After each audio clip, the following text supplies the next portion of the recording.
식탁에서 같이 밥을 먹으면 굉장히 어색해요. 그게 송나라 때 생긴 거예요. 밥을 먹는다는 것 자체가 지금도 공포가 되거든요. 그 시작은 송나라 때.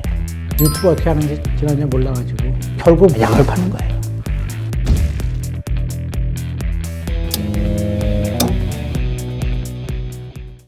의자 생활은 왜 궁금하셨던가요? 제가 의자 생활이 궁금했던 것은 다른 지역을 여행해 보면 사람들이 아직도 바닥에 앉아서 밥을 먹어요. 캄보디아 같은 경우도 제가 가봤을 때 시장 같은 데서 애들이 길거리에 앉아서 밥을 먹더라고요. 손으로. 근데 저는 그걸 보고서 가난한 나라구나 이렇게 생각했는데 제가 돌아오는 게 생각해보니까 그거 아닌 것 같았어요. 물론 캄보디아가 우리나라보다 가난하지만 길에서 애들이 손으로 밥을 먹는 것이 가난의 표징이다 이렇게 생각하는 건 제가 뭔가 잘못된 것 같다 이런 생각이 들었죠. 인도를 보니까 또 인도도 다 지금도 손으로 먹잖아요. 그래서 이건 문화 차이에 불과할 것이라고 생각했어요. 그래서 도대체 사람들은 언제부터 식탁에 앉아서 밥을 먹었을까? 근데 그런 생각을 하게 된 거예요. 찾아보니까 공자 같은 경우는 BC 한 6세기 사람인데 그냥 바닥에서 먹었어요. 1인용이에요. 그러니까 중국에서는 당시 다 독상이 없고 다 앉아서 먹고 그렇다면은 중국에서는 언제부터 의자에서 먹기 시작했을까?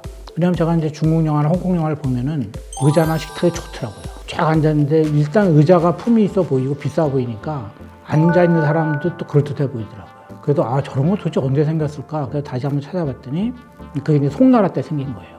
그게 한 12세기 정도에. 그러니까 그 전에는 그런 것이 본격적으로 발달하지 않았다는 거죠. 그래서 9세기 기록을 보면은 소위 말하는 이제 배운 사람들이죠. 귀족들이 식탁이라든가 이런 데 밥 먹지 않고 그 사람들은 이제 집안에 타일을 깔았었는데 거기에다가 이제 빗자루를 쓴 다음에 돗자리 같은 걸 깔았다는 거예요. 그 다음에 거기서 밥을 먹고 거기 누워있는 거를 가장 좋아했대요. 그런데 송나라 때 오면요. 송나라가 이제 우리가 생각하는 것보다 굉장히 부강한 나라였어요. 그런데 어느 정도로 좋은 시절이 있었냐면요. 제가 왔을 때 세운상가에서 원숭이 쇼를 했었거든요. 초등학교 다닐 때인데 지금 얘기하자면 거기를 지나다니면은 약장사가 원숭이를 데리고 와서 쇼를 했어요. 근데 그때 원숭이 보기 어려웠잖아요. 그러니까 사람들이 많이 모인 거예요. 근데 결국 뭐를 파느냐? 약을 파는 거예요. 근데 지금 생각해보면 그것도 재밌었는데 송나라 시절에 12세기, 13세기에 그 개봉이라는 그 수도에 코끼리 쇼가 있었어요. 그러니까 그 인도라든가 아니면 중국의 남부에서 잡아온 코끼리를 가지고 거리에서 쇼를 하는 거예요. 더 놀라운 것은 개봉이라는 시에서 그 코끼리 쇼가 한 군데서 열린 게 아니었다는 거예요. 꽤 여러 군데에서 동시에 열렸다는 것이죠. 엄청나게 부유했다는 거예요, 그 송나라가.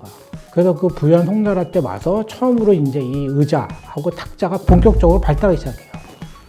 제가 왔을 때 침대에 있는 생활은 어떤 걸 뜻했냐면 저 집 좀 사는구나. 근데 식탁 있다고 하면 부잣집이에요. 그걸로 끝난 거예요, 게임이. 그것과 비슷한 거예요. 송나라 때에도 식탁이 있다, 그리고 의자가 있다 그러면 이제 귀족인 것이죠. 그게 정착이 시작됐다는 거예요. 근데 그게 어떤 의미냐면요. 식탁에 앉아서 사람들이 밥을 먹기 시작한다. 그 뜻은 가족이 다 둘러 앉는다 이런 말이에요. 가족이. 그런데 또 하나의 뜻은 뭐냐면요. 가족이 또 둘러 앉았다는 건 서열이 확립된다는 거예요. 내가 가장이고 내가 넘버원이고 넌 넘버2, 송강호는 넘버3 이렇게 되는 거죠. 이런 식으로 서열이 확정되는 것이 그 식탁이에요. 그게 중요한 거죠. 그래서 이 식탁이 등장하고 가족들이 둘러앉아서 밥을 먹기 시작했다는 것은 좋은 뜻이기도 하지만 가장의 지배가 시작됐다 이런 거예요. 지금도 마찬가지잖아요. 식탁에서 같이 밥을 먹으면 굉장히 어색해요. 아버지가 특히 앉았다. 아무도 말 안 해요. 왜? 서열을 확인하는 자리이기 때문에 그 서열이 싫은 거죠. 밥만 먹어요. 근데 거기서는 이제 자신이 권력이 있다는 거를 확인받아야 되는데 그게 작동을 안 하면 화가 나는 거죠. 왜 너는 밥만 먹냐? 빨리 학교 가야 되는데 이런 식으로 핑계를 대는데 통하지 않아요. 그 화를 내면은 그 식탁이 더 무서워지는 거죠. 식탁에 앉아서 밥을 먹는다는 것 자체가 지금도 공포가 되거든요, 사실은. 근데 그 시작은 송나라 때예요. 그래서 그게 의외로 의미가 있는 변화였다고 볼 수 있죠. 오늘 제가 드린 말씀이 마음에 드시면 구독, 좋아요, 알림 설정 해주시기 바랍니다.